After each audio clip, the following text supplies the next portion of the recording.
There are many words out there that describe both the economy and the markets. Words like correction, bull market, bear market, stagnation, and inflation. But a recession, hey, that's different.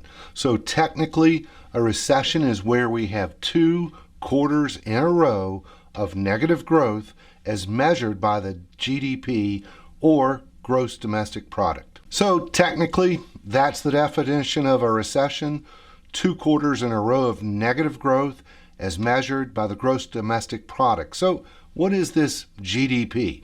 Well, GDP, it measures all the goods and services produced in this country, and it consists of 4 different areas. One of which is consumption or consumer spending.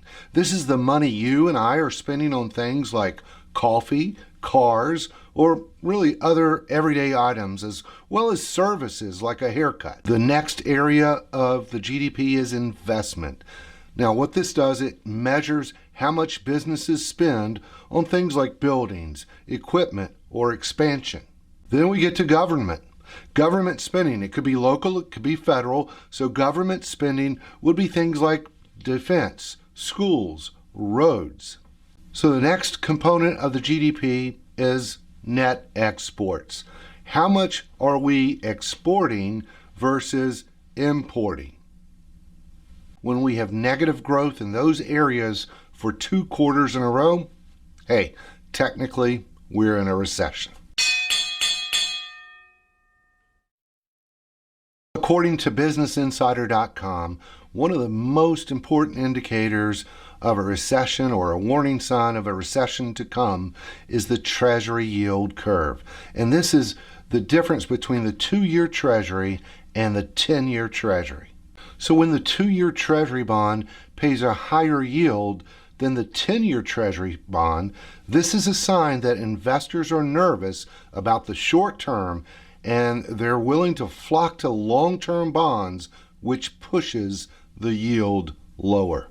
Another warning sign when a recession is on its way is when manufacturing companies are getting fewer and fewer orders. This may cause them to lay off workers, and these signs are typically viewed as a warning that a recession may be on the way. So when the economy is healthy, companies are hiring more and more employees, and consumers are spending more on products and services.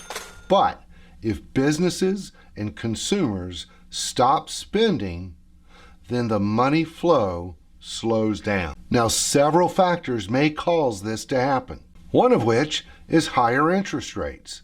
So when interest rates are high, then people get more interest when they save. But on the flip side, loan rates will go up, and that will cause people to think twice about borrowing and concentrate more on saving instead of spending. Another area to look at that would cause this flow of money to kind of stop is consumer confidence. So when consumers are worried about the economy, it can cause them to really hold on to their money. But inflation may be the biggest factor that could cause this slowdown in the money flow. If the cost of goods and services increase and your paycheck, hey, it's not growing at the same rate, it may cause you to cut back on your spending. But there are other things that could cause a recession, such as an exogenous shock. An exogenous shock could be like something that we saw in 1979 with the surging gas prices, or what we're experiencing in 2020, like the COVID-19 pandemic. Now, these exogenous shocks can be, they're unforecastable, they're unforeseen, and really they're harder to manage. So according to NBER data, recessions can last on average 11 months.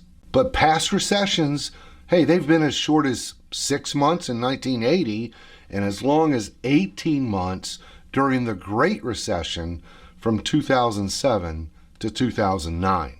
Hey, while it's no fun to go through a recession, take note, historically, markets have always recovered to new highs. So it could be a time for you to, reassess your risk tolerance, make sure it's in line with your goals and your objectives. If you'd like to see more videos like this, make sure you hit the subscribe button below.